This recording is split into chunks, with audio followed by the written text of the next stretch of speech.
Evidence and confessions say NATO cooperated with Jundallah. So to find out what the alliance has to say about the matter, we went to Brussels to meet with NATO's spokesperson. Certainly not. I have no information that any NATO official met with anyone from that organization, let alone the leader of it. I had seen reports in the media that he had said that he had met with the NATO Secretary General. None of this is true. I don't even know what he said, but certainly the press reports are inaccurate. Abdul Malik's meetings with people introducing themselves as Israeli and NATO representatives were ongoing. Only 2 months after their first talks, Righi was invited to Morocco for further negotiations. دیگه بعد از 2 ماه دوباره آقای یاسین اهوازی ایمیل فرستاد و مجددا در ماه جون درخواست دادن که اینا میخوان ملاقات بکنن و اصرار داشتن که شما به اینا بگید که منم در ملاقات باشم، یعنی در این سفر باشم. که بعد ما با همون طریق رابطی که در سفر اول درست شده بود اینا ایمیل فرستادن و ویزا گرفتیم و از همون طریق قبلی رفتیم به کشور مغرب. In the second meeting, a third person was present. This man introduced himself as the guy who would get Jundallah international media coverage. گفتن که ما هم در این مسیر با شما همکاری میکنیم که ارتباطتون با رسانه‌های مختلف درست بکنیم. شما هم هر چند وقتی با اینها مصاحبه بکنید، گفتگو بکنید و بالخصوص وقتی که عملیات چیزی انجام میگیره اون زمان خیلی مهمه که شما مصاحبه هاتون و گفتگوهاتون رو بیشتر بکنید و اهداف و مقاصد خودتون رو بیان بکنید. ساعتی قبل در این باره گفتگویی داشتم با عبدالمالک ریگی. But of course Jundallah was not going to get support and media coverage for free. The group would have to submit to various demands put forth by the so-called representatives. The most important condition set for Righi to consider was for Jundallah's operations to move from Sistan Balochistan to the capital, Tehran. گفتن که ما افرادی را اسامیشون رو میدیم، آدرس‌های خونه‌هاشون رو میدیم، عکسشون رو، همه چیزاشون رو میدیم و حتی ابزارهای عملیاتی هم در اختیار شما تو همون شهرها قرار میدیم. از قبیل مواد منفجره و چیزهایی که در عملیات‌های تروریستی استفاده میشه، اینها را در اختیارتون قرار میدیم و شما فقط عملیات اجرا بکنید و در قبال اینکه هر یکی از این عملیات همه انجام بگیره ما پول هنگفت و بزرگی به شما میدیم، جدا از اون پولی که در رابطه با همکاری ها و غیره و ذالک میکنیم. جدا از اون برای هر شخص یک مبلغ تعیین شده و این مبلغ به شما میرسه. Israel has launched a covert war against Iran. Part of that war is to hinder Iran's nuclear energy program that, when realized, will reduce the effect of sanctions and Western pressure on Iran. According to Reva Bala, a senior analyst with Stratfor, Israeli covert operations have focused both on eliminating key human assets involved in the nuclear program and in sabotaging the Iranian nuclear supply chain. An example of this would be the assassination of Professor Masoud Ali Mohammadi, a top particle physicist, on the 12th of January 2010. Israel, of course, has a strategic interest in trying to decapitate the Iranian nuclear program through covert means.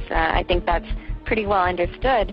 And the assassination of an Iranian nuclear scientist, Ardashir Hassanpour, in 2007, I think was a particular case in point, and it would be the interest of a foreign intelligence organization like the Israeli Mossad to target critical elements of the Iranian nuclear program and to prevent the development of that program.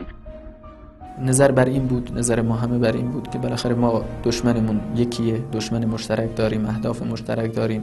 حالا میخواد ناتو باشه، اسرائیل باشه، هر کسی دیگه باشه، ولی چون که اهداف مشترک داریم و خواسته هم که اونا از ما مطرح کردن، خواسته ای که با اون اهدافی که ما داریم هم همخوانی داره، بالاخره در تناقض نیست. لذا میتونیم با هم دیگه همکاری بکنیم و اون برنامه‌ای که هستیم برنامه رو جلو ببریم. Righi was quite prepared to accept the request of his benefactors, which would mean the slaughter of civilians in the capital, and in return all he asked for was the ammunition he needed to carry out his operations. ما یک لیستی از اقلام وسایل نظامی، از چیزهای نظامی که نیاز داشتیم تو جنگ‌های چریکی و غیره از اینها یک لیست تهیه کردیم و این لیست دادیم و بعد همینها گفتن که ما ترتیب میدیم که این وسایل این ابزارات را برای شما در همون منطقه‌ای که شما هستید برای شما برسونیم. البته گفتن که شما اگر بتونید یک آدرس جی پی اس از طریق ایمیل برای ما بفرستید که ما این وسایل و این ابزارهای نظامی را در هر جایی که یا در پاکستان باشه یا تو مناطق مرزی ایران باشه یا تو خاک افغانستان باشه، ما این وسایل همون نقطه جی پی اس که شما به ما میدید همونجا ما به یک طریقی به شما میرسونیم.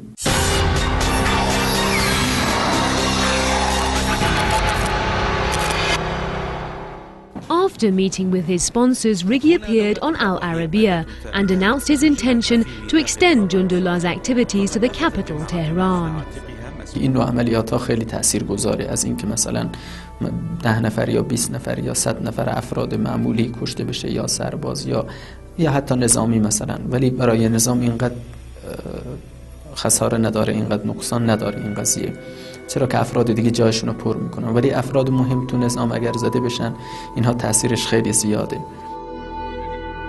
To find out more about the latest Jundallah threat, we went to the city of Zahedan to meet Riggy's brother and Jundullah's second-in-command, Abdul Hamid Riggy. همون موقع میگفت یک بومی تو تهران منفجر بشه این کلا میگفت دنیا به لرزه میاد یا این همه به لرزه، میگفت اونا که ضد انقلاب همه خوش میشن. الان خیلی تاکید بود اون موقع روی این مسئله و الانش اون موقع آمریکا میگه امکانات نداره، امکانات نبود اون موقع، اگه امکانات بود همون موقع انجام میداد ولی امکانات نبود اون موقع. الان تو این 3 سال الان خدا میدونه دیگه امکانات اگه دستش رسیده که الان این حرفا رو اومده میزنه دیگه، شاید اگه امکاناتی اومده این حرفا رو میزنه، چون که با امکانات با پول و با امکانات میکنن این کارا رو.